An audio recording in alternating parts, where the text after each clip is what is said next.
Violence and Sexual Assault. We are a nonprofit agency here in Bakersfield. So today we're going to talk about sexual violence. Just a little heads up, this is not the most comfortable topic to talk about. I know this is not the funnest topic. If at any point you feel uncomfortable, you feel like you just need to step out, you have a breather, I won't be offended. Trust me, I've been doing this for a little bit. I know that this can be triggering for a lot of people. So the first thing I want to talk about is why I'm here, right? That this is an issue that we see all too much of. So just a little bit of statistics that I have here. So 1 in 5 women and 1 in 17 men is going to be a victim of a rape or an attempted rape. So how many people do we have? 3, 4, 5, 6 women in here. So just to give you an idea of what that looks like.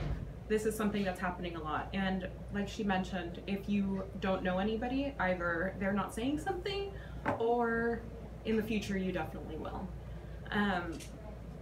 So the LGBT plus youth are also at an increased risk. So with hetero youth we see about 12% risk, and then with LGBT plus it's 23%. So we'll talk about why those numbers are the way they are.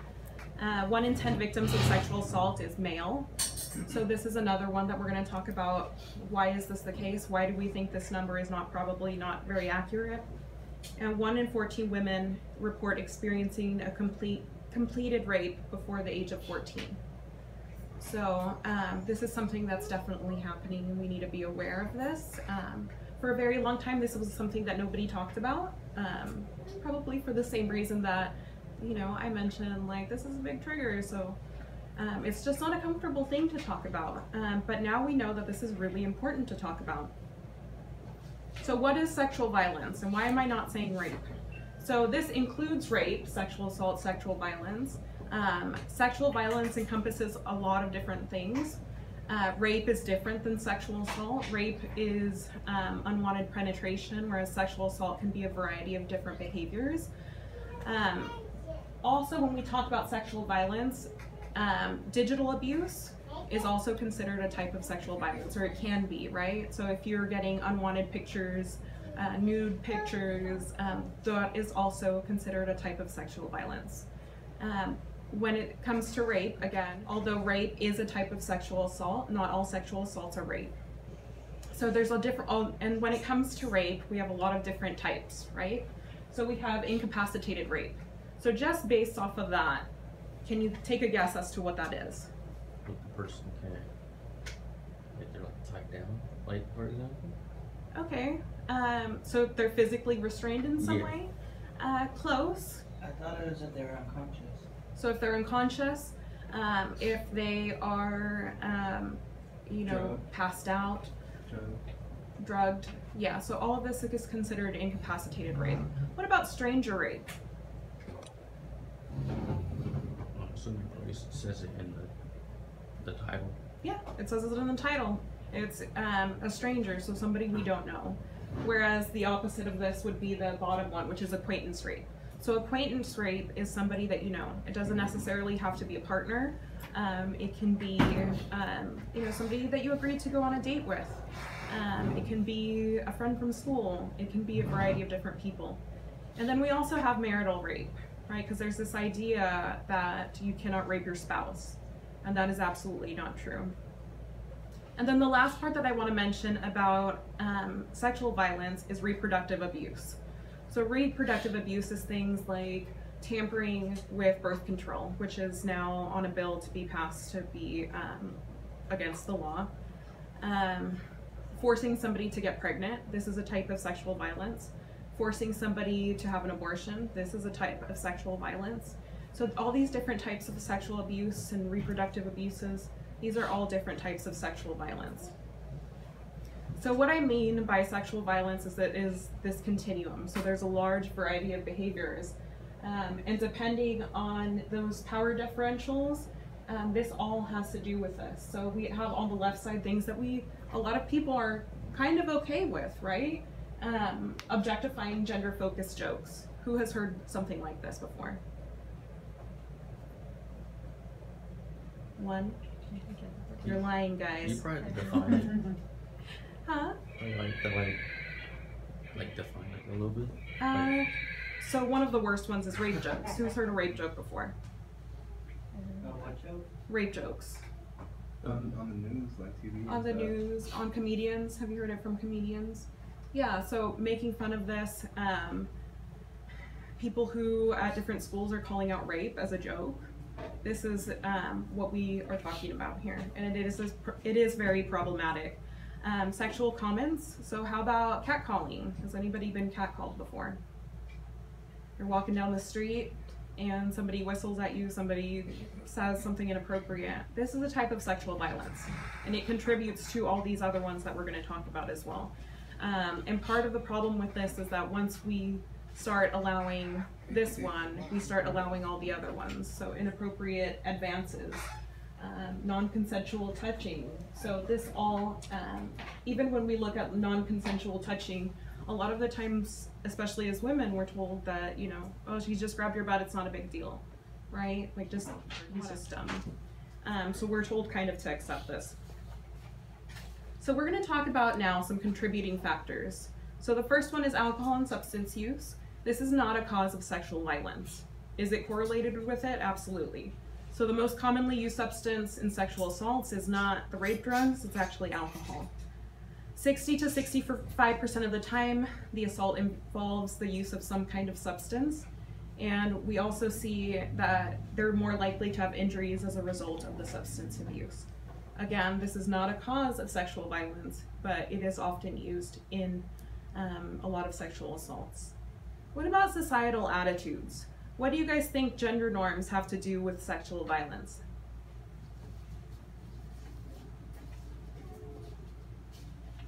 A lot.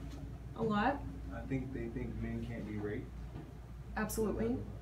Yeah, absolutely. So there's this idea that men can't be raped, which is one of the reasons why we don't see men coming forward. It's not because they're not there, it's just that they're not coming forward because of these gender norms.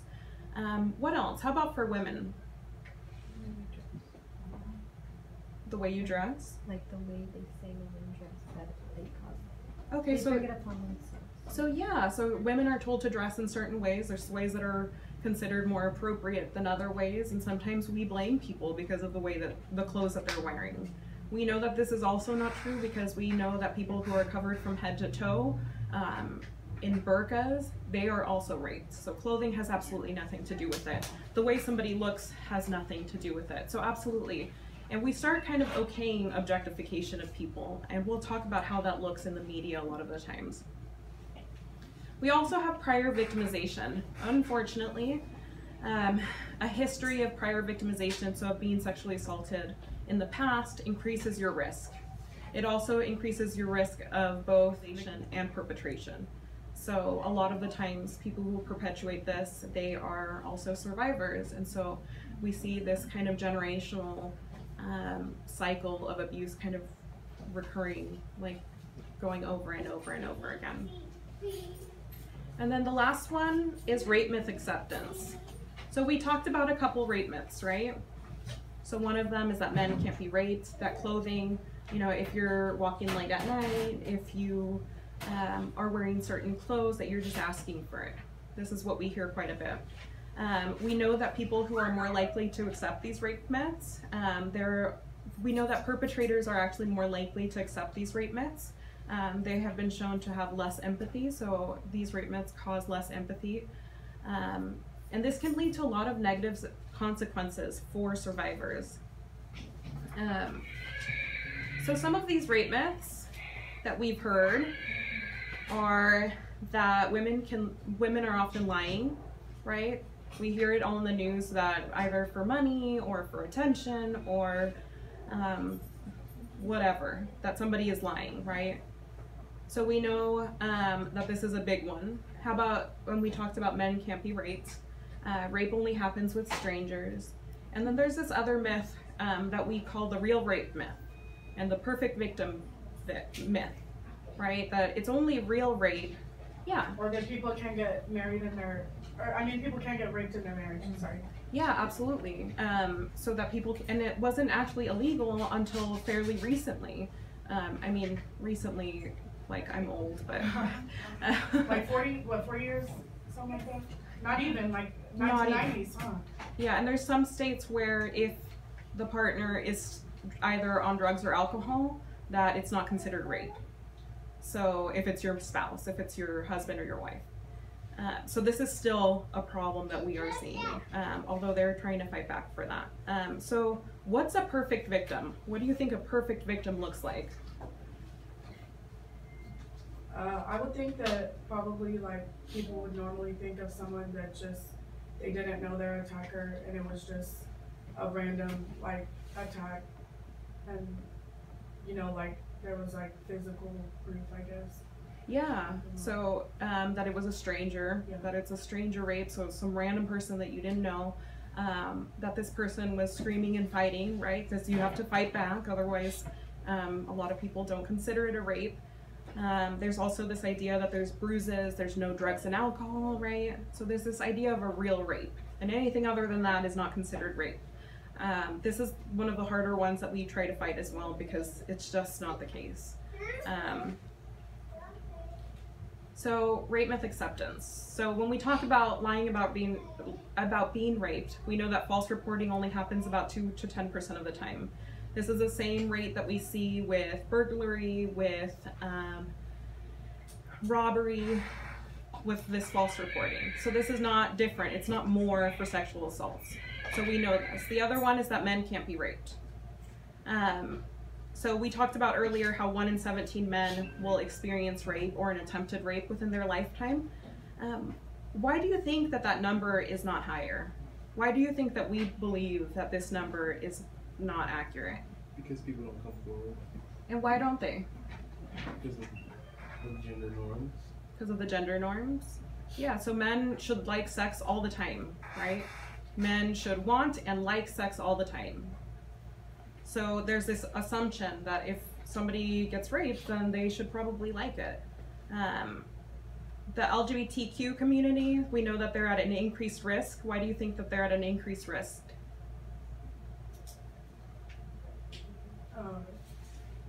For sexually transmitted disease, and also for,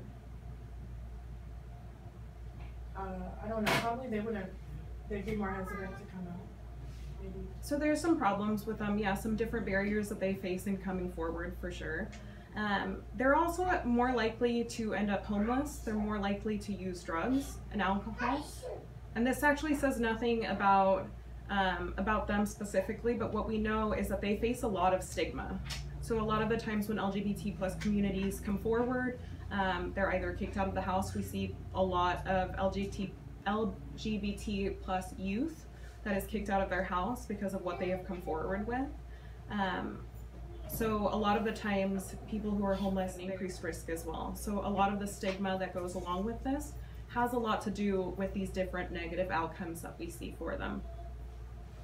So what is it like to be a survivor? So in order for us to really understand what it's like to be a survivor, I have my degree in psychology, so this is really exciting for me, so bear with me if you absolutely hate biology. So what is trauma?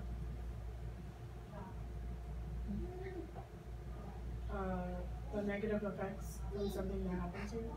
Yeah, so it's some extreme stressor that has caused these kind of permanent or lasting negative effects. And when we are talking about a stressor, what we're talking about can be different for everybody, because a stressor is just something that we see as draining of our resources. I see bills as draining of my economic resources, right? But we also have psychological resources. We have a certain amount that we can kind of put up with. And the same thing goes with physical resources, right? A little bit of stress is not bad for you. A little bit of stress, it's like exercising your muscles, right? Well, we have a couple different areas of the brain. So this one right here is your frontal lobe. So this is what the part of the brain that's responsible for thinking, for rationalizing, for decision making, for being able to kind of see forward and think about what the consequences of our actions are. We also have this part right here. So this is called the reptilian part of the brain, or our reptilian brain. And so what this does is it kind of controls everything from our breathing to our sleep, our blood pressure. So all of those basic functions that are necessary for survival. Then we have here, this is our amygdala. So our amygdala is our fear center. So this is responsible for our fight or flight mechanism, which we now know fight, flight, or freeze. And then we have this one here is another important one to understand, which is our hippocampus. So you can see that all of these are really close to each other. If I were to show you a picture of how they're connected in the different neural networks, you'll notice that it's not that one area is specifically for one action. It's just that we see most of the activity level there, but they're all connected. So if I were to show you a picture of the neural networks, you would see the lines going all over the place because all the parts of the brain are active all of the time. So they work differently. Our hippocampus, again, I don't know if I mentioned this one. The hippocampus is what is responsible for memory, so remembering things. So when we think about survivors, we're going to talk about what this looks like, right? So during an assault, two of the things that I want to mention is dissociation and tonic immobility, because a lot of people don't understand this about sexual assault, and this leads to a lot of pretty detrimental assumptions about things. So the first one is dissociation. So sometimes during an assault, the victim will dissociate. So this is something that we especially see with victims of child sexual abuse, is that the brain just cannot handle it, right? So it kind of disconnects from the physical body. So what we see is that people say they feel like it was an out-of-body experience. I have known survivors who say that that they didn't even realize that this has happened to them until they started getting the flashbacks. So they'll just kind of blank the memory, which if you remember on the last slide we were talking about the hippocampus and how closely related it is to all of this. The next one is tonic immobility. So tonic immobility, we used to think that everything was fight or flight, right? So when we are faced with something that is that's scary, you know, our blood pressure rises, our body kind of shuts down all the different organs, right? Because we don't need those other things right now, because we are either going to fight this person, right? So we're set with this big shot of stuff to make us kind of ready to fight, or flight, right? Something ready to run our lights out. But the other one is freeze. So now psychologists are referring to it as fight, flight, or freeze. Because there's another one, right? There's another thing that is not only seen in humans, but also in other species, is this freeze mode. Why do you think that freezing, being unable to move, would be beneficial for survival of some species? Because the eye sees movement before it sees anything else. So if a predator is looking at you, it's more likely to look away from you if you're still. Okay, yeah, absolutely. So one of the first things that we see in this is that people will go like this, or animals, you can kind of think of different animals and they freeze to kind of look for things. Another thing is playing dead. For some species, playing dead is going to greatly increase their chances of surviving an attack. And this is what we believe is happening during a lot of sexual assaults. So some people will say, I don't know what happened. I couldn't talk, I couldn't move, I couldn't say no, I couldn't do anything. Some people say they experience like this sense of cold when this happens. This is what's called tonic immobility. So although we do like self-defense classes, we teach people, you know, rape whistles, which was another thing that was popular. Carry your pepper spray. One of the things that is really important to understand is everybody responds to trauma differently. And actually people who have PTSD are more likely to respond in a tonic immobility in that kind of way. So it doesn't matter whether you are a black belt in any type of martial arts. If this is the way that your body responds to trauma, this is the way that it responds to trauma. And that's it. So when we tell people certain things, we have to be conscious of that not everybody is the same. So immediately after, we have nightmares, being uncomfortable with touch, or being afraid of touch by other people. I've had people who say like, I feel really bad because I'm afraid because my kids, even when they touch me, I feel scared. So we also have shock. They might blame themselves. We see this quite a bit. They might blame the drugs or the alcohol. So, you know, if I just wasn't drunk, or if I wasn't there at the party, if I wasn't doing this, then, you know, this is kind of my fault. We also have hysteria or laughter, anger. Some people feel sad. Some people will feel guilty or confused. Some people feel alone. They feel isolated. They feel nothing. So we also have people who say, you know, I don't feel anything. I think I'm fine because I feel nothing. I actually feel nothing. Feeling nothing is feeling something. So that's absolutely a symptom of trauma, and that's one that we try to help with as well when people go down to get therapy.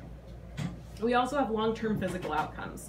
So chronic pain, gastrointestinal disorders, migraines, STIs, cervical cancer, genital injuries, and all those long-term psychological outcomes that have to do a lot of the times with PTSD, different anxiety disorders.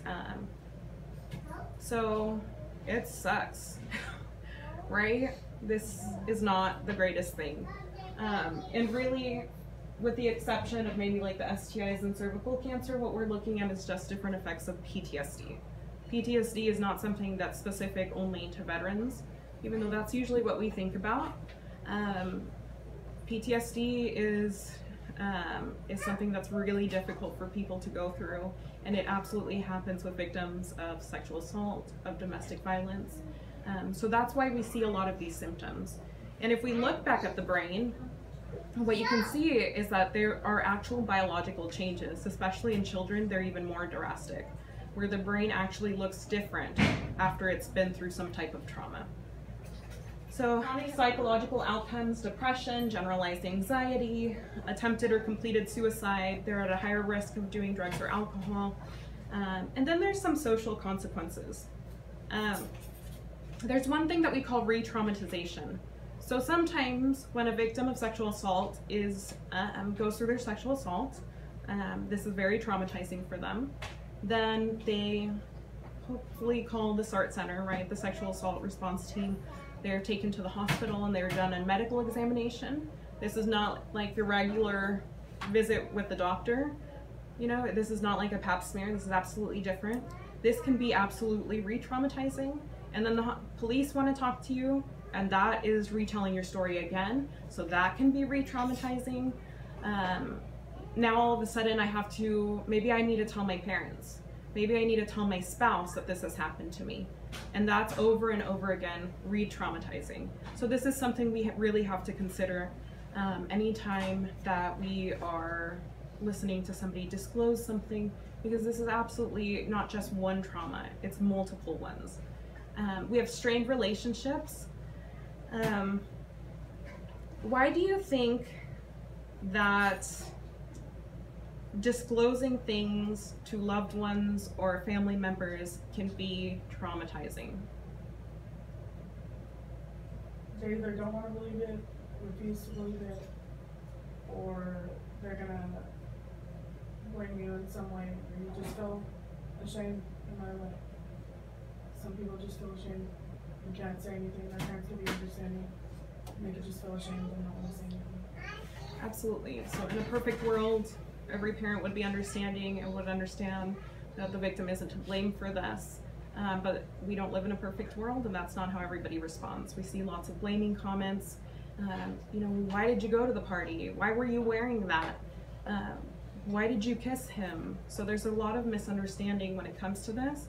And our response is partially to blame for a lot of these symptoms that we see, a lot of the PTSD, because we know that having this social support, so this good response kind of cushions the blow. So we see less symptomology of PTSD when there's social support. So it acts as like a cushion, right? The blow is going to be hard, but at least it won't be as hard.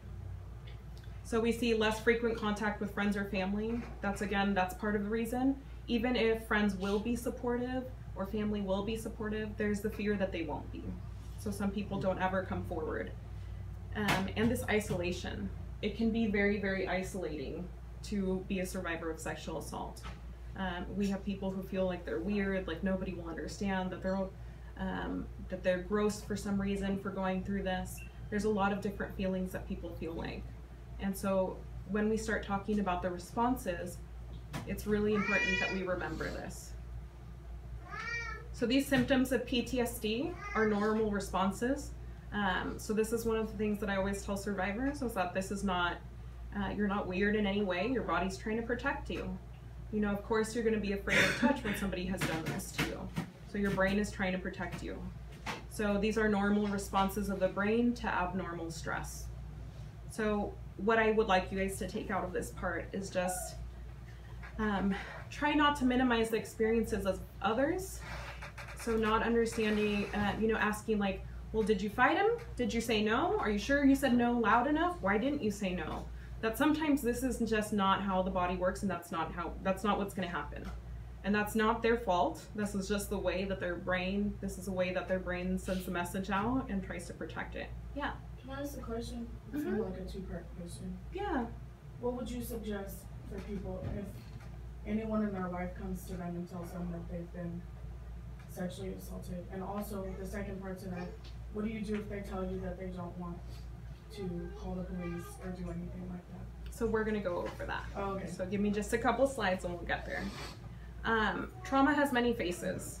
So a lot of people get really uncomfortable when they see survivors of trauma partying or laughing a lot or telling a story with a smile on their face. Trauma has a lot of different faces. It doesn't always look the same. So survivors of trauma are many times like an onion. You just kind of have to peel back the layers and you can see what's actually there. And just because somebody didn't experience a rape does not mean that their experience is any less hard than somebody who did, right? Because trauma, when we come forward, we're not just this human with, you know, one reaction to trauma. We are a person who has all these different experiences. We come with our history. So maybe I've experienced sexual abuse before, maybe I am just a nervous person to begin with. So all of this is going to affect how I react. So for everybody, this is going to look different. So understanding consent and coercion is really important when it comes to sexual assault, when it comes to healthy relationships in general. Understanding this is important. What is coercion? Force. Force, okay, so physical force is definitely coercion. What other types of force are there? Manipulation? What? It's a manipulation. Manipulation, absolutely. Threatening somebody. So these are all different types of coercion. Could saying I love you be a type of coercion? Yeah. Absolutely. I mean, if you're begging somebody to, like if you're begging somebody to do something, that's coercion. Yeah, like, you know, I really love you. If you loved me really, then we would do this. So absolutely, saying things like I love you can absolutely be a type of coercion. So in California, yes means yes. It's called affirmative consent. This is what the law under the state of California understands. What do you think yes means yes is? Why do we not say no means no anymore? Because you need a yes, no matter what. Yeah, so just because they They'll didn't say, oh, she didn't say no, but did she say yes? Exactly. So just because there's not a no, Or he or she. yeah, thank you. But just because there's not a no, this doesn't make it a yes. So when we talk about consent, this is freely given, reversible, informed, enthusiastic, and specific. So the first one is freely given. So I like to think of it as like a cell phone, right? So if I'm asked, I can't just take your cell phone, right? That's what we're talking about when it's freely given. This person has to want to let me borrow their cell phone. When it's reversible, just because they let me borrow their cell phone doesn't mean that I can keep it forever. And that's the same thing with sex. When it comes to sex and consent, just because I said yes yesterday doesn't mean that it's a yes today. Just because I kissed you, that doesn't mean that I want to have sex. Just because you know, I thought I wanted to have sex, if all of a sudden I say no, that has to be respected. There's no point of no return with sex. There's just not. Sex, this has to be informed, right? So if I take your cell phone, I can't all of a sudden start downloading all these apps and Pokemon Go, logging into my accounts, right? This is not, I can't do that. So the same thing goes for sex. So with sex, it has to be informed. Just because I agreed to make out with somebody doesn't mean that I agreed to sex with somebody. Even if I'm naked, this does not mean that I'm agreeing to anything at all. It has to be enthusiastic. And this is one of those things that we should just kind of expect, right? Nobody wants to have sex with somebody who looks miserable, right? We want to make sure that our partner is excited and our partner actually wants to do this. This means reading body language, right? Reading somebody's body language, reading somebody's expressions. If I look like this when I'm doing something, that's probably meaning a no. So all of this has to do with consent. It's not just verbal. And it's specific. So that kind of goes with the informed part, right? It's specific to whatever we talked about. If I'm not okay with, I can only consent to specifically what I consented to. So if all of a sudden somebody's doing penetration when I didn't agree to that, that's not consensual, even if I agreed to something else. So what can we do? So this is what your question was earlier, right? I think for a lot of the times we try to do things like, don't go out at night, don't dress a certain way, I don't know, fill in the blanks, right? All of us have probably been taught at some point, especially women, different things to avoid getting raped, But the truth of the matter is that, first off, it's usually not a stranger, it's usually somebody that this person knows. And second off, we can't control what another person's actions are, right? If somebody has this intention of doing this, they're going to do it. And it doesn't matter whether, a lot of the time it's in the home. So it doesn't matter if I'm at a party or if I'm at home. It just doesn't matter. But one of the things that we can do, and this focuses primarily on acquaintance rape, is understanding healthy boundaries. So this sounds like, oh yeah, like this is like whatever, you're just not giving me an answer, but the truth is that this is really important because a lot of the times we are not taught healthy boundaries. So our boundaries can't be rigid.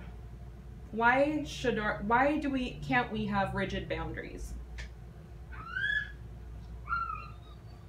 So I'll read these off for those of you in the back. So avoiding intimacy in close relationship, unlikely to ask for help, they have few close relationships, really protective of personal information, they might seem detached from others, they keep other people at a distance. Why is this not necessarily a healthy boundary? So when we want to have a healthy relationship with somebody, this means intimacy, and not intimacy like sex. I mean intimacy like getting to know somebody. So if we're closed up, if we are refusing to open up and let somebody in, then that is not going to make for a healthy relationship, right? And that's not a put down for anybody who aren't ready for a relationship, and that's okay. That's why a lot of the times we see these rigid boundaries. But it is necessary for a healthy relationship. So the second one is porous boundaries. So porous means it has like holes in it, right? So porous boundaries, oversharing personal information in new relationships, difficulty saying no to other people's requests, and this is a lot of the case especially for women because we're taught that saying no is rude. This can be a big issue. They over-relate to others and take on other people's problems. They depend on other people's advice. They fear rejection if they don't comply with other people's wishes, right? So this is not necessarily firm boundaries. We're letting some people in, and this can obviously be dangerous.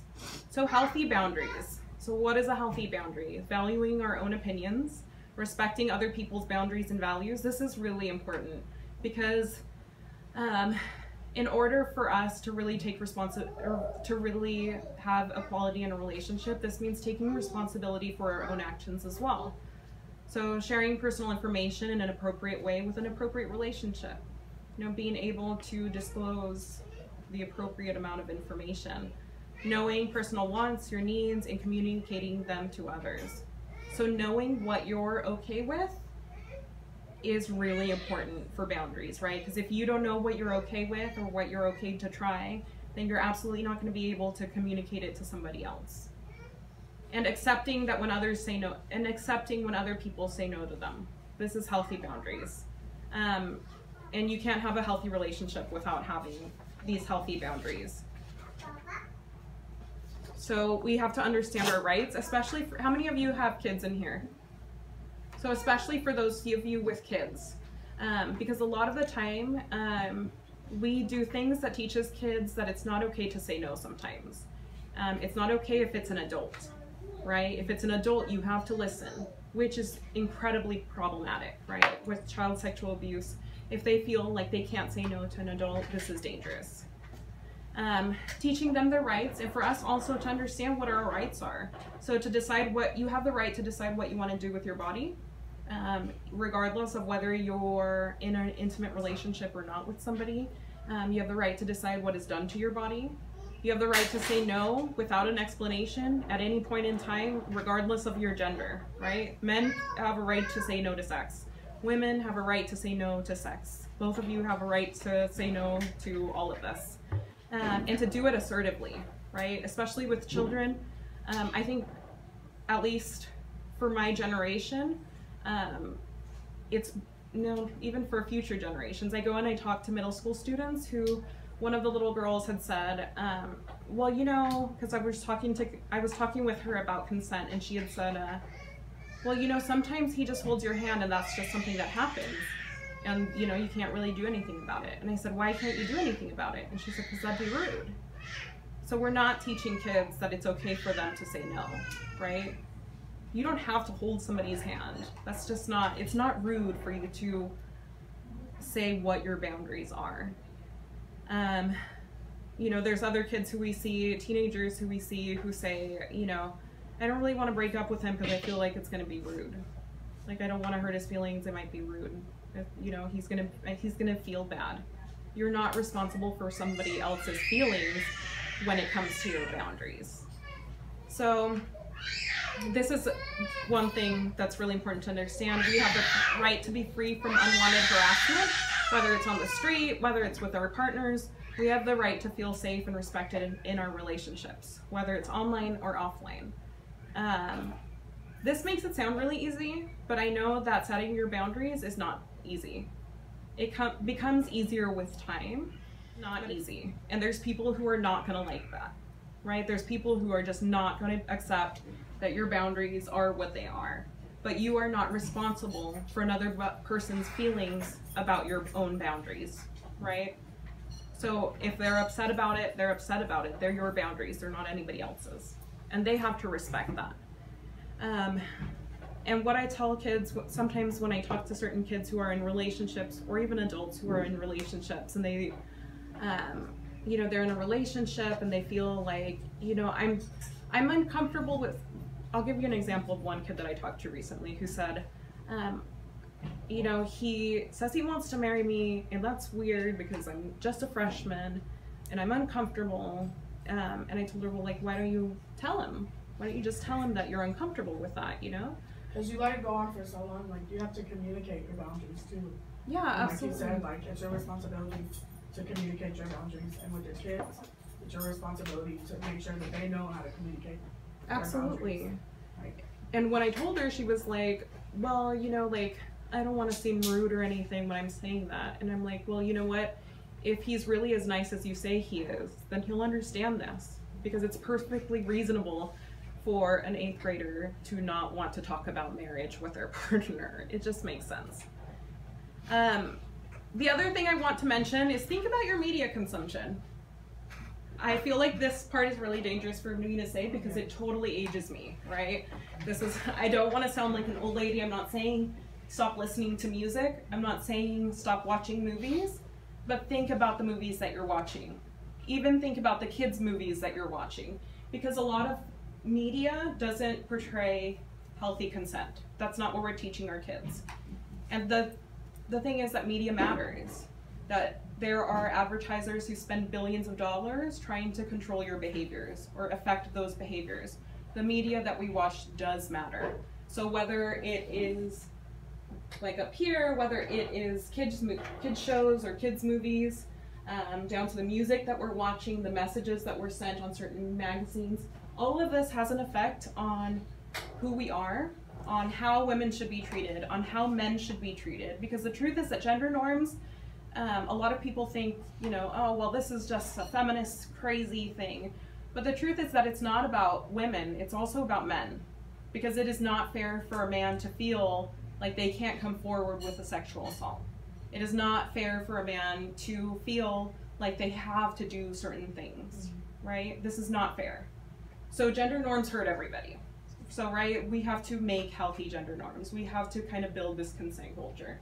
So all of these things were sent messages, and a lot of the times they're not healthy ones, right? That example right there is a perfect point of it, right? It's just kind of made a joke out of. So I'm not saying stop watching TV or don't let your kids watch TV, but what I'm saying is think about it. If you notice something in a kid's show or in a kid's movie, talk to your kids about it. Like, hey, why do you think that he did that? And it's just getting you to think critically about the messages that you're being sent. It's okay if it has a good beat and you want to listen to it, that's absolutely fine, but think about the messages. What are they trying to say here? Because this does matter. And being able to think critically makes us less susceptible to these messages that they're sending us. The last thing I want to say, well, one of the last things that I want to say is to do something, right? Don't just stand there. Being a bystander, does anybody know what being a bystander is already? I'm sure some of you guys already do know this. To what? To be a bystander. To be a bystander around a violence or rape? Well, for anything, right? Oh, yeah. What's a bystander? Somebody standing by who does nothing, right? They just stand around, they watch.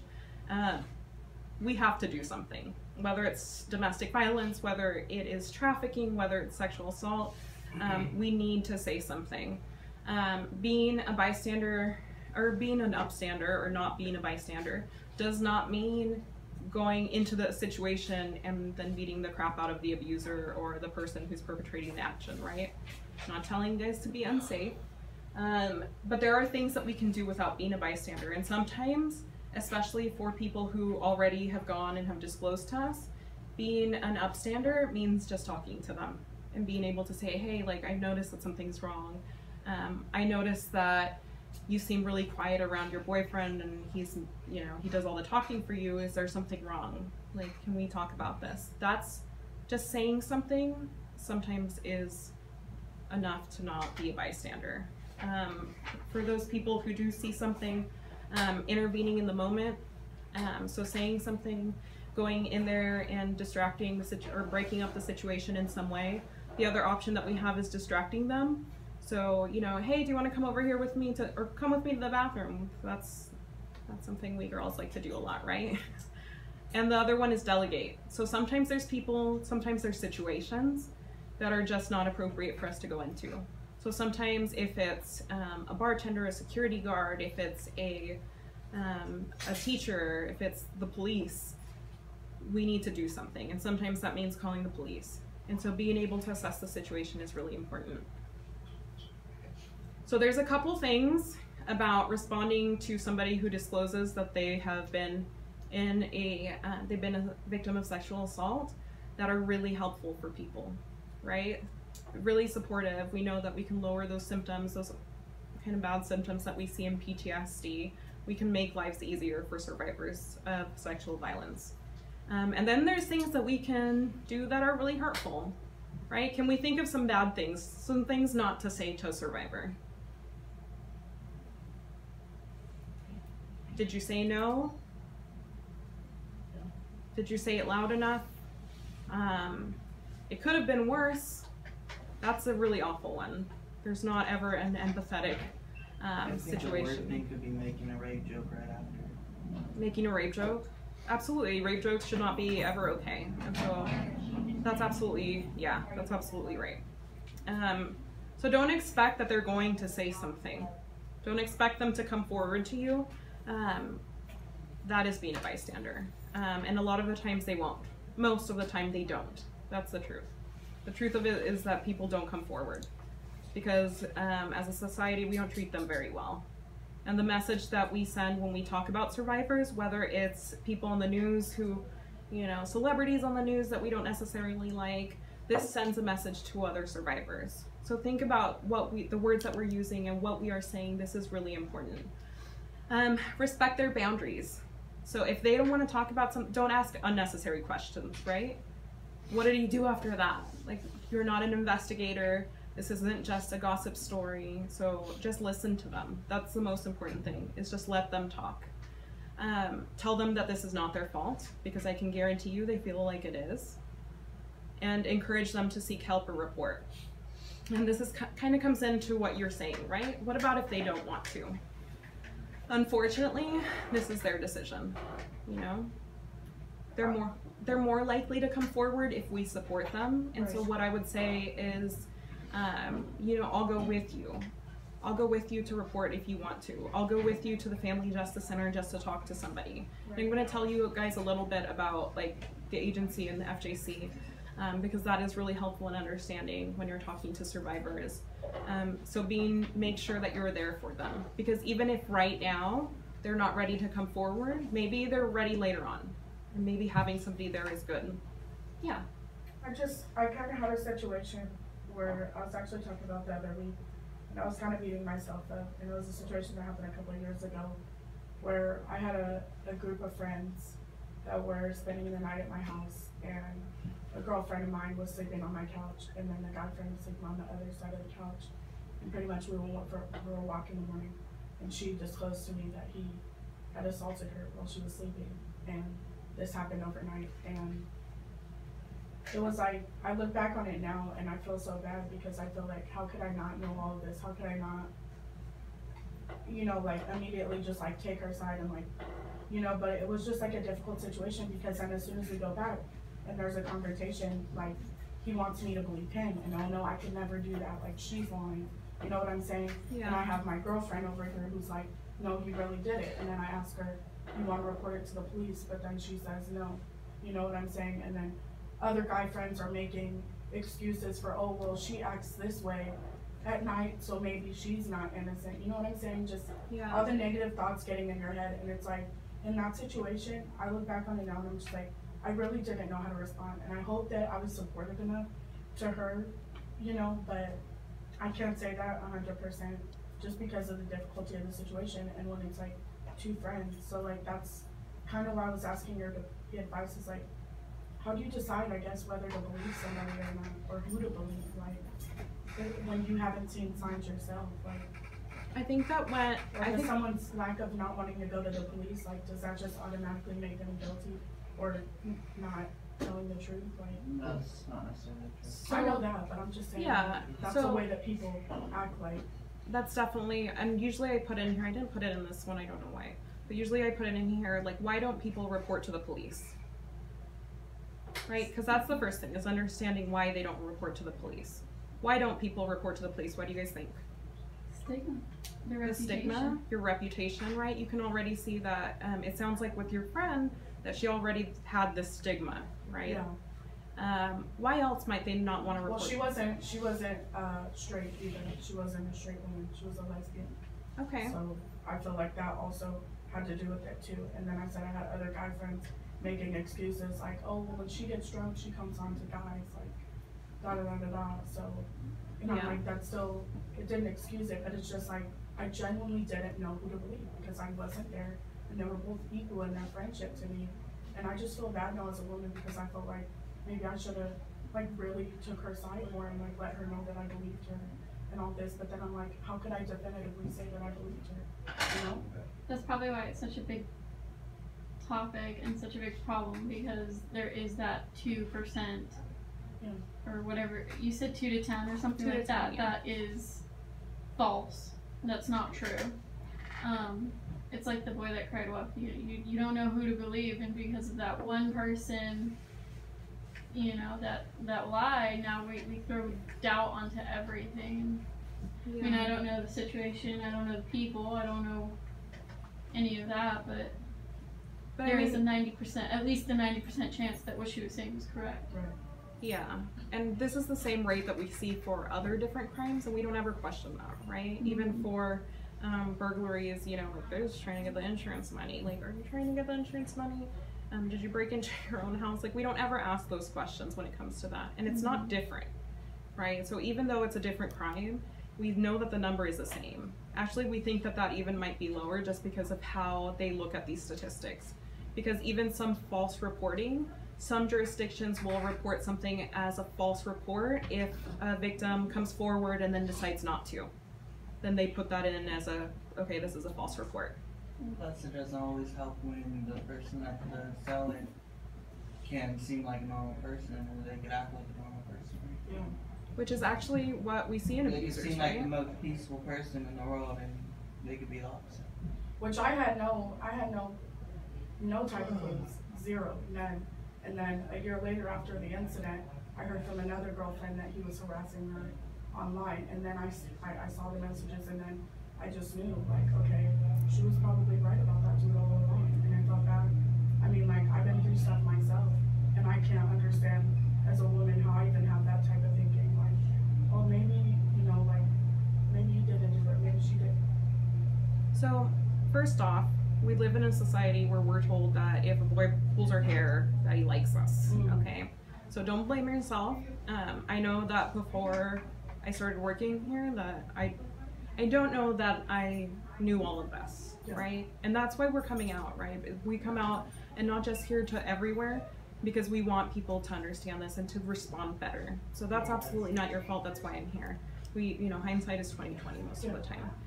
What I would say about, you know, somebody disclosing to you and not knowing if to believe them, they're not asking you to believe them, right? They're asking you to support them.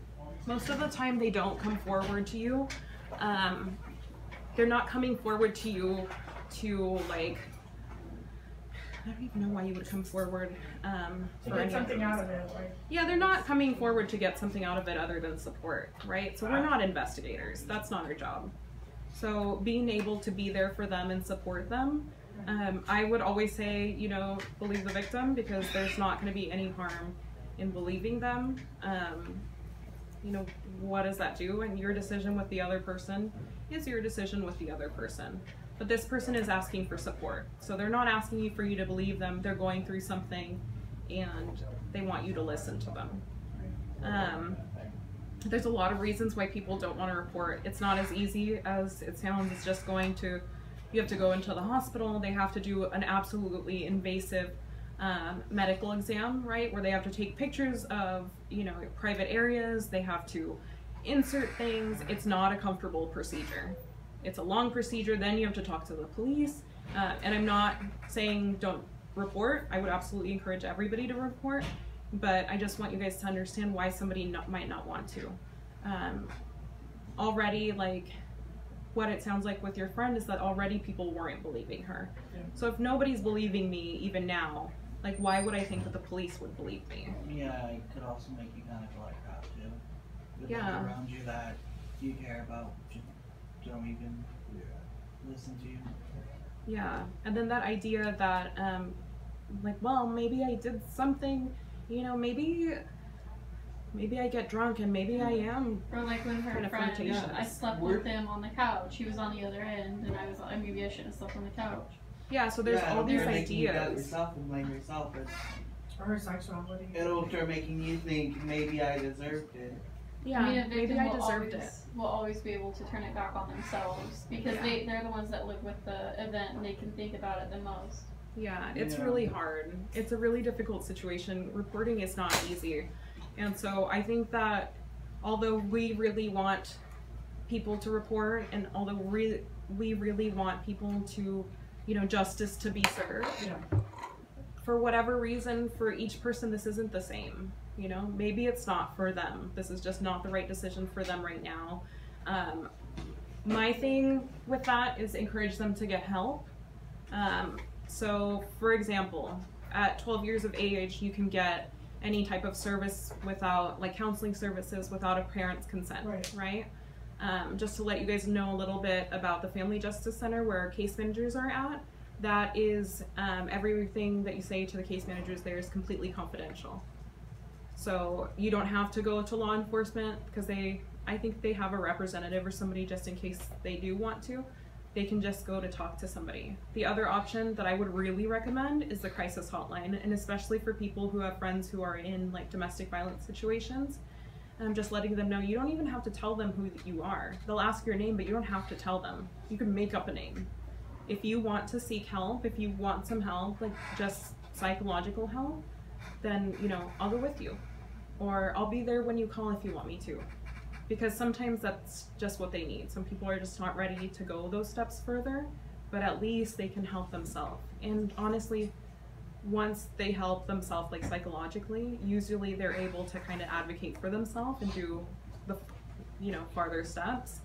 But the first step is learning, you know, is supporting them as a person. You know, and we can't change the things that we didn't know before. I know for a long time, I had somebody in my family who was in a domestic violence situation. And just culturally, the norms in our family were different. You know, we were like, okay, we always speak up against what's wrong, and we're gonna tell her he's a piece of crap, and, you know, I don't want him in my house, and I don't want to hear this. You know, I don't want you to call me unless you're done with him. And then we come to find out, well, first off, she ended up marrying him, so that didn't work. And then afterward, come to find out that that's a really horrible thing, you know? That is not the way to handle that situation, because what you do, first off, abusers, one of the techniques that they use is isolating somebody from their family. Because if you have social support, you have somebody to talk to, you have somebody to explain things to, you have somebody who's going to encourage you to help yourself, right? That's not beneficial for somebody who's trying to like exert this power and control over you. So when we do this, when we try to force people to do these things, we are taking the power and control away from them, especially for survivors of sexual assault. They feel like they have had everything taken away from them, right? And I always remind them they haven't taken anything from you, right? There's nothing that was taken from you. Was this a horrific crime? Absolutely. Should they have done it? Absolutely not. But you are still a whole person, right? So that's what I would say. So I know that doesn't make us feel a lot better a lot of the time, but it is, and statistics show that it is less likely that they will leave a relationship, that they will report something if they have less social support.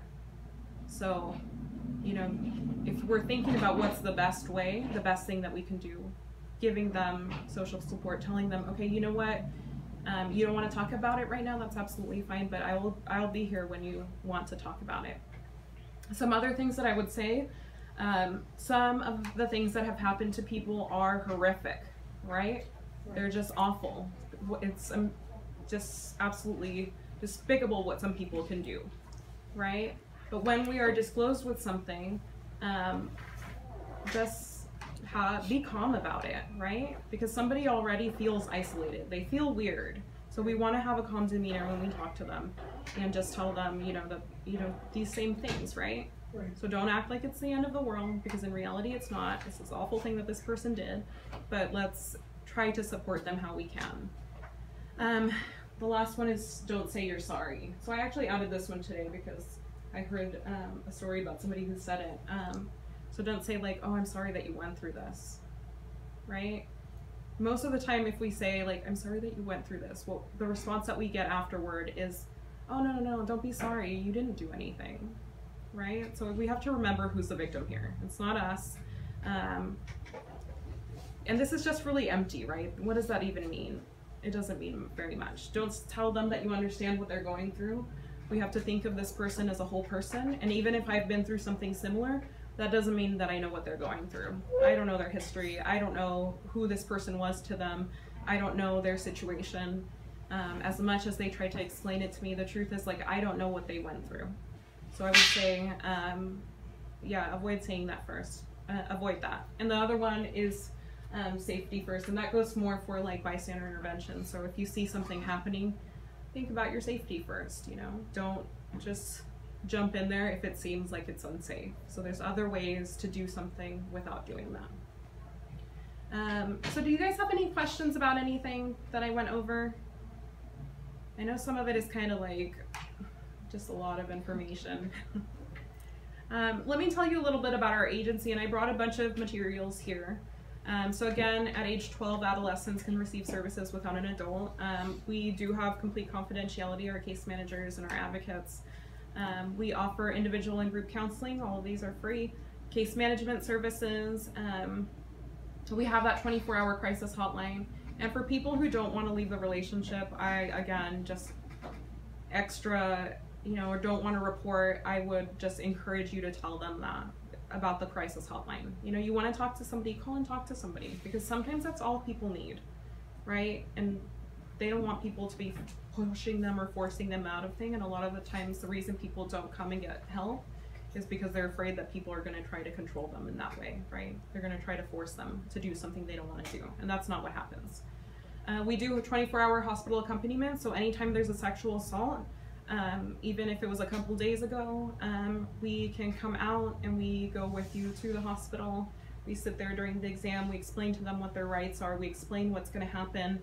And so we're not there to encourage them to report, we're not there to force them to do the exam. We're just there to be there for them and help them decide, like, these are the options that you have. This is the pros and the cons of each of these. The self-defense classes for everybody in the community. We do emergency shelter, food, transitional housing. We have an emergency shelter as well. Yeah, so we do have a lot of different services. We also have a chat program. So for children who, and this is actually a lot broader, this is for kids who have witnessed domestic violence. So even if they have not been, victims directly, they can seek services. There's groups for them. Children who have had sexual abuse, there's specific groups for them. There's physical bullying, so a kid has gone through some bad physical bullying, we're able to help with that as well, as far as the kids program goes. So I would absolutely recommend doing that. Some of our programs are not like what you think of when you think of regular therapy.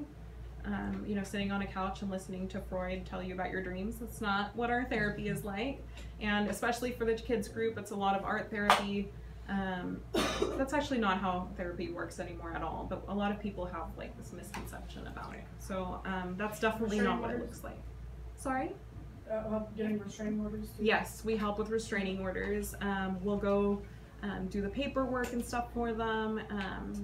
So all of our case managers, like Walk-In Center is the Family Justice Center. We have them at the Family Justice Center, which is a really cool thing for anybody, especially people who want to seek other services, because if they want to get out of a relationship and they have nowhere else to go, we can help with housing. If they want to press charges, the district attorney is there. There's people, GBLA, who offers like free legal assistance sometimes, low income, low cost or free. They help as well, so they're all in this one center. So we don't have to kind of send you all over the place anymore. We can just help you in that one center. I would also say, if you know somebody who's been through something like this, if you are not sure what you just go to the Family Justice Center and talk to one of the case managers and tell them your situation. And if you decide that, I don't want to do any of this, that's fine. You don't have to take any of the advice that they give you. You don't have to, but at least go out there and listen, so that way you know exactly what your options are. Part of our rights are to be able to advocate for ourselves, and we can't advocate for ourselves if we don't know what's out there for us and what our rights are. All right, any questions? If you need to talk to me afterward, I can talk to you afterward if you have any questions. Thank you guys for listening to me. I know I have a lot of material and it's not the funnest topic to talk about, but thank you guys for being so cooperative. Thank you so much.